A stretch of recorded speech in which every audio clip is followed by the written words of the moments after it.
ईर्ष्या भी नहीं। ईर्ष्या तो संत कैसा, किसी के प्रति कुछ भेद है, ईर्ष्या है, तो संत कैसा। ईर्ष्या तो दुनिया ही बहुत करेगी, इधर उधर में लगे हैं। पर यह भी बड़ी खतरनाक बीमारी है, बड़ों बड़ों को लग जाती है, बड़ों बड़ों को छोड़ती नहीं है। जब सब कुछ कर लिया तुमने, सब कुछ पा लिया तुमने, उसके बाद भी तुमको किसी से ईर्ष्या है? भागवत में प्रसंग आता है, भगवान पृथु हुए, पृथु भगवान, उन्होंने, वो राजा बने थे, दरअसल धरती पे आए थे राजा बन के। तो वो राजा बने तो उन्होंने 100 अश्वमेध यज्ञ किए, 100 अश्वमेध यज्ञ किए, वो संकल्प किया, लेकिन 99 ही कर पाए थे, 100वां नहीं हुआ था उनका। तो 100 अश्वमेध यज्ञ करने का संकल्प कर लिया, भगवान की कृपा ऐसी हुई कि 99 उनके निर्विघ्न रूप से पूर्ण हो गए।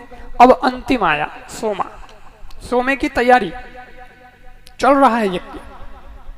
और 100 अश्वमेध यज्ञ जो कर लेता है, उसमें सबसे बड़ा रिजल्ट उसका क्या है, उसका फल क्या मिलता है, आपको मालूम है? जो 100 अश्वमेध यज्ञ कर लेता है वो स्वर्ग का राजा बन जाता है, इंद्र कहलाता है, देवेंद्र कहलाता है, स्वर्गाधिपति।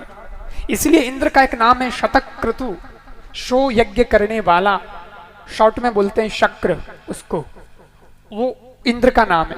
क्यों है? क्योंकि उसने 100 अश्वमेध यज्ञ किए थे, इसलिए वो बना इंद्र। और आपको पता है इंद्र ऐसे बदलते रहते हैं, अगर उसका भी कोई बाप आ जाएगा तो फिर उसको निकलना पड़ेगा, भाई अब मैंने कर लिए तो उसका नंबर, फिर वो उसका कोई और आ जाएगा तो फिर उसका, ऐसे चलता रहता है, बदलता रहता है, ये सब चुनाव जैसा ही है।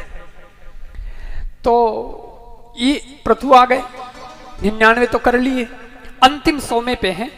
और जो इंद्र बैठा था स्वर्ग में गद्दी पे, उसको तकलीफ हो गई कि अगर इन्होंने 100 पूरे कर लिए तो ये बन जाएंगे इंद्र और मुझे तो गद्दी से उतरना पड़ेगा।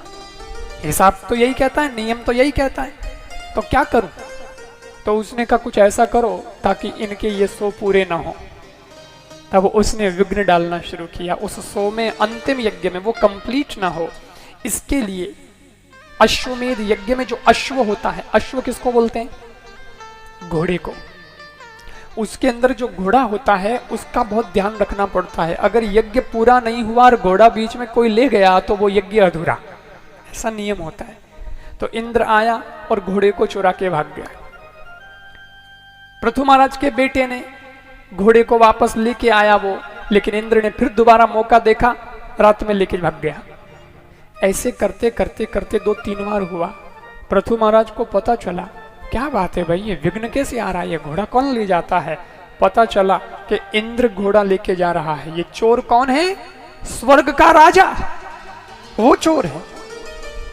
अरे छोटा मोटा कोई बन जावे तो समझ में भी आता है, लेकिन स्वर्ग का राजा चोरी करता है रात को आके और घोड़ा चुरा के भाग जाता है।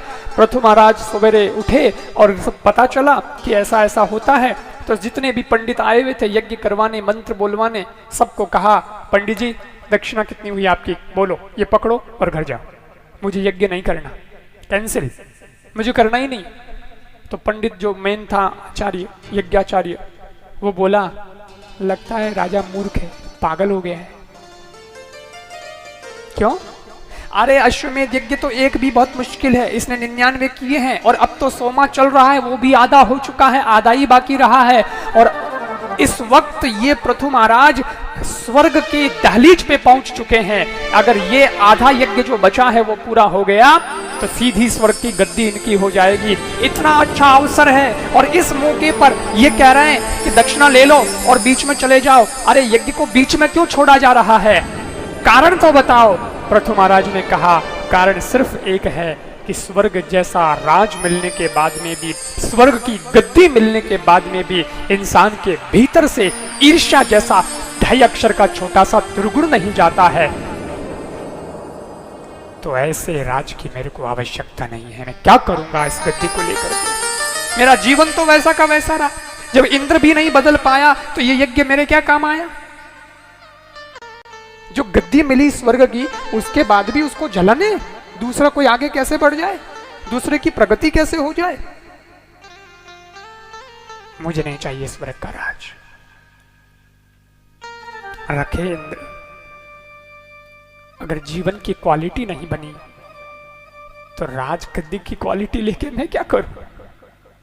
मुझे क्या चाहिए? ईर्ष्या चीज ऐसी है,